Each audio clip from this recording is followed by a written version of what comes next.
শংকৰোৎসৱ উপলক্ষে ৮ ভাগ নামঘৰৰ ভিতৰত এইবাৰ আমাৰ নামঘৰত পাল পৰিছে আৰু সেয়েহে ৰাতিপুৱা ওলাই মেলি বহুতৰ ঘৰলৈ প্ৰথম আহিলোঁ। তাৰ পাছতে তাতে একেবাৰে সাজি কাচি ওলাই আহিছোঁ শোভাযাত্ৰাত। এই যোৱালে আমাৰ নামঘৰ ভাগ পাৰ হৈ বেলেগ এভাগ নামঘৰ পালেগৈ আৰু এনেকৈ সৰুতে আমিও সাজি কাচি বহি গৈছিলোঁ।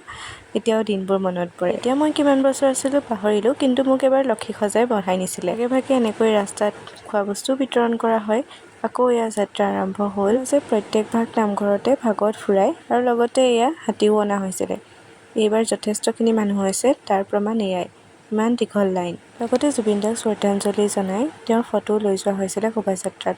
তাৰ পাছত ভাগৱত আনি নামঘৰত প্ৰতিষ্ঠা কৰিলে আৰু আমি আহি এয়া বৰ্তাহঁতৰ দোকানতে বহিছোঁহি অলপমান। আৰু নামঘৰৰ চৌহদতে সকলোখিনি শোভাযাত্ৰা যোৱা মানুহক পায়স, চাহ আৰু মিঠৈ যোগান ধৰা হৈছে। লগতে আমিও এয়া পায়স লৈ আনিলোঁ। তাৰ পাছতে বোলো ঘৰলৈ যাওঁগৈ আৰু ঘৰ পাই আহি মোৰ এটা কেকৰ অৰ্ডাৰ আছিলে।